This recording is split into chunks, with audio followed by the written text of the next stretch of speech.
A identificação de variantes do coronavírus em outros estados gera preocupação quanto à possibilidade de uma terceira onda de casos de Covid-19 no Rio Grande do Norte e no país. Para os especialistas, o número de casos pode sim aumentar, mas afirmar que poderia ser uma terceira onda depende ainda dos estudos. Certo mesmo é que todo mundo deve manter os cuidados com a prevenção.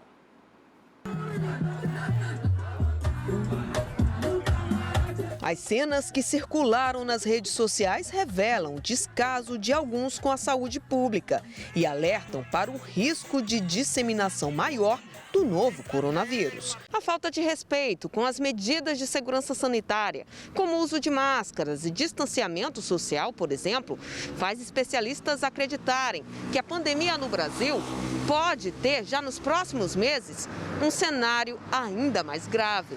Expectativa confirmada pelos números. As 3 primeiras semanas de 2021 foram as piores em números de novos casos, comparadas com o auge da primeira onda, no meio do ano passado.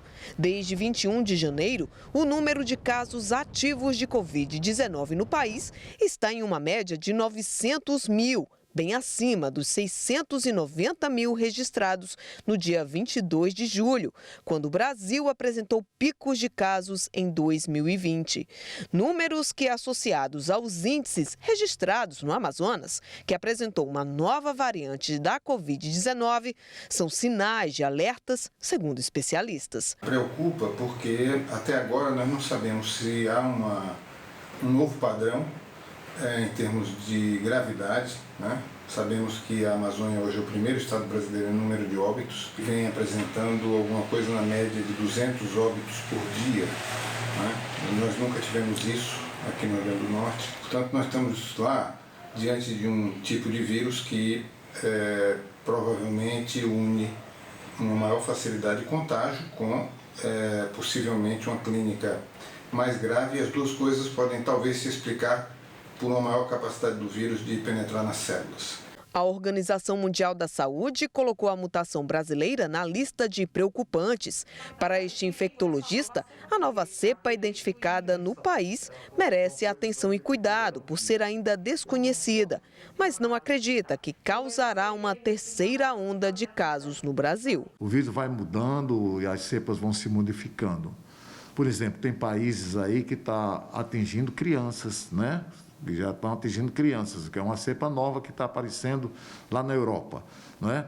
Mas assim, a gente tem que ter muito cuidado em relação a isso, porque são coisas novas que estão aparecendo e que você não tem um estudo profundo em relação a isso ainda, mas que a gente tem que ter cuidado sim, e nessas cepas diferentes que estão aparecendo aqui no país. Para este imunologista, a nova variante associada com o relaxamento das medidas de segurança sanitária pode provocar um aumento de casos em pouco tempo. Aqui no Rio Grande do Norte, a grande preocupação é o grande fluxo de turistas que chega até aqui e que pode apresentar formas assintomáticas desse vírus e transmitir sem que as pessoas saibam. Podemos imaginar que esse vírus possa também aqui vir a crescer. Quanto à vinda de pacientes doentes para cá, eu pessoalmente não acho que isso seja o maior risco, porque esses pacientes estão identificados, as pessoas que os tratam sabem que eles estão doentes, de maneira que isso provavelmente não será a grande fonte de contágio.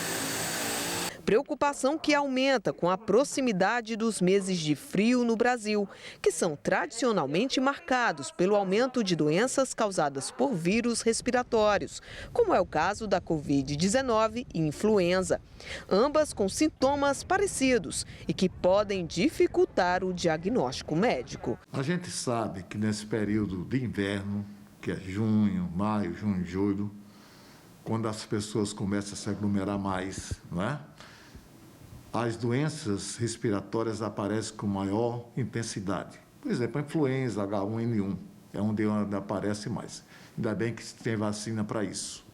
Mas, assim, o nosso receio é aumentar o número de casos de H1N1, da influenza, né? E juntar-se com o Covid. E você tem uma dificuldade para nós, a diferenciação do quadro clínico inicial infeccioso.